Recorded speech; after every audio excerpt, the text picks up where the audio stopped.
Ене 3 бөлім. Каналға тіркеліп, лайк басып қойыңыздар. Есік алдына үлкен палатка құрып, әдемілеп безендіріп, той жасадық. Мен ақ көйлек киіп, қалыңдық болдым. Анамдар біраз адам болып келіпті. Күйеуімнің туыстары, әріптес достары келді. Қайынәпкелерім, енемнің жұмыстағы әріптестері келді. Алдымен келген кісілер үйге кіріп бір-біріне беретінін, сыйлығы мата-сата кигізетінін кигізіп, ырым-сырымдардың барлығын жасап, сыртқа шығып стол басына жайғасты. Анам менің келген жеріме көңілі толып, қуанғаннан сол тойымда ішімдіктен көбірек ішіп қойды. Сөз сөйлегенде мені әбден мақтады. Сосын құдалар биігінде аяғы шалынып, құлап қала жаздады. Анамның мұнысына қысылып қалдым. Жасы да ұлғайып қалған, сырт көзге өте есі көрінді. Ертеңіне ерте тұрып сиыр сауып, үйге кіре бергенде, ас үйдегі енем мен үлкен қайынәпкем күбірлесіп, сөйлесіп жатыр екен. Әңгімелерін еріксіз естіп қалдым. Кешегі той жайлы айтып жатыр екен. Үндемей есіктің артында тыңдап тұрдым.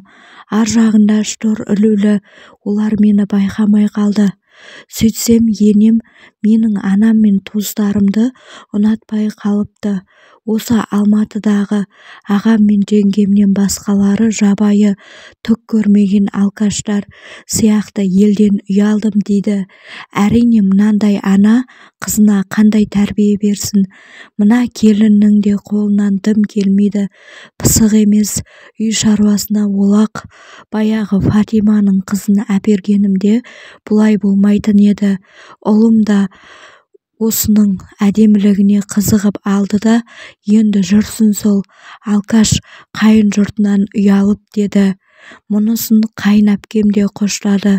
Енемнің мынандай сөздерін естіп, көмейіме ащы өксік тығылды. Үндемей аузымды басып, үйден қайта шығып кеттім. Мал қора жаққа барып, өксіп жылап жібердім. Көңілім қатты құлазыды. Енемнің сөзіне ашулансам да, бір жағы оныкі де дұрыс. Анам мен туыстарымдікі ұят болды. Сол тойдан кейін барлығының маған деген көзқарастары өзгере бастады.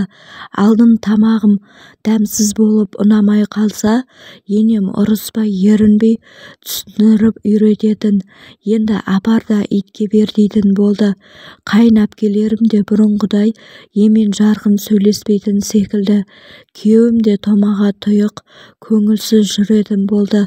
Мен үндемей, іштен тынып, тірлігімді жасап жүре бердім. Осылай жүргенде бір күні үйге училищедегі құрбым келді. Тойға келе алмай, содан бүгін реті келіп кіріп шығайын деген екен. Үйде ешкім жоқ еді. Оны көріп қуанып қалдым. Екеуміз шүйіркелесіп отырып шай іштік. Ол менен отбасылық өмірің қалай деп сұрап жатыр. Мен мұңайып болған жайттарды айттым. Ол да мұңайып мені жұбатып жатыр. Сосын одан енемнің Фатима деген құрбысының қызы жайлы сұрап едім. Ол жағдайдан құрбымның хабары бар екен. Фатима енемнің құрбысы екен. Күйеуі қызметте істейтін, жағдайлары түзу. Осы ауыл арасында беделді отбасына ұқсайды. Сол құрбысының жалғыз қызын менің күйеуіме айттырып жүрген екен. Тек күйеуім ол қызды ұнатпапты. Анасының көңілі үшін қарсылық білдірмей жүре беріпті. Мені алып келетін кезде анасы сол Фатима құрбысының қызын алып келе жатыр екен деп ойлап қалыпты. Мені ұнатпауына тағы бір себеп осы екен. Бұл әңгімені естіп, одан сайын көңілім құлазып қалды. Сөйтіп құрбымды шығарып салдым.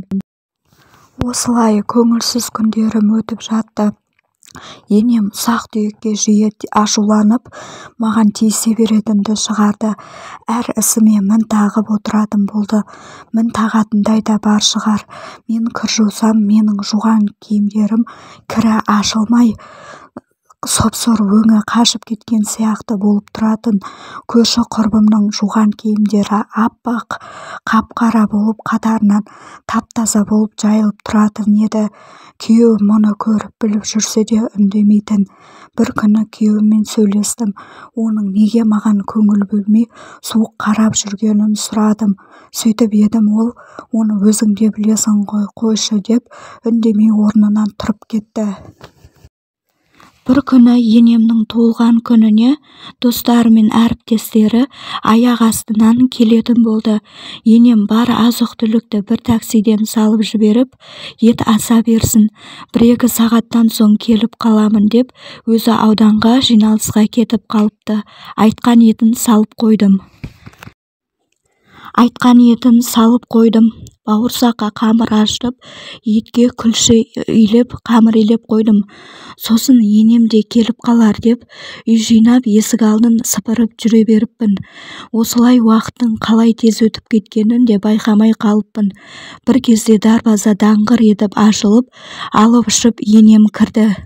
Жиналыстары ұзаққа созылып, содан кешігіп келіпті. Кіре сала бәрін дайындап қойдың ба деді.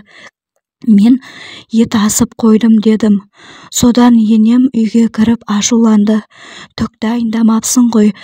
Әне міне дегенше қонақтар да келеді. Бауырсақты пісіріп, еттің қамырын жайып қоймайсың ба деп ұрысты. Сөйтіп өзі киімін ауыстыра салып, еттің қамырын жаюға кірісіп кетті. Маған бар да Гүлсейді шақырып кел деді. Мен жүгіріп барып көрші келіншекті шақырып ертіп келдім. Ол келген соң енем оған дастархан жай деді. Гүлсей өте жылдам, тірлігінің барлығы ылдым-жылдым. Осы үйде ненің қайда тұратынын өте жақсы білетін. Әп-сәтте ыдыстардың барлығын шығарып, енем әкелген азық-түліктерді шығарып, жемістерді маған жуғызып, өзі шұжық пен сырды турады. Тәттілердің барлығын салып, әп-сәтте дастарханды жайнатып жіберді. Мен жемістерді қойдым. Гүлсей бауырсақ пісірді. Енем еттің жаймасын жайып бола бере, қонақ құрбысы кіріп келді. Енем дереу алдындағы алжапқышын шеше сала, маған ұстатып жатып, ішімнен қатты нұқып жіберді. Сөйтті де жайманы кесе бер деп құрбысымен амандасты. Құрбысы, әй сен немене, келін алып қолың ұзады ма десем, қамыр жайып жатқаның не деп күлді. Енем оны басқа сөзге айналдырып, қонақ бөлмеге алып кетті. Енемнің мұнысы көңіліме келсе де, қасымдағы Гүлсейге білдірмедім. Сөйтіп қонақтар түгел жиналып, енеме жақсы тілектерін айтып, ішіп-жеп көңілді отырып тарқасты. Олар кеткен соң енем маған ұрсатын шығар деп едім. Ол үндемей мазам болмай тұр деп жатып қалды. Бірақ ертеңіне таңғы ас үстінде маған әбден сөйледі. Кешегі құрбысы құдағиы болмай қалған Фатима екен. Сол енді ел-жұртқа айтып үстімнен күлетін болды деді.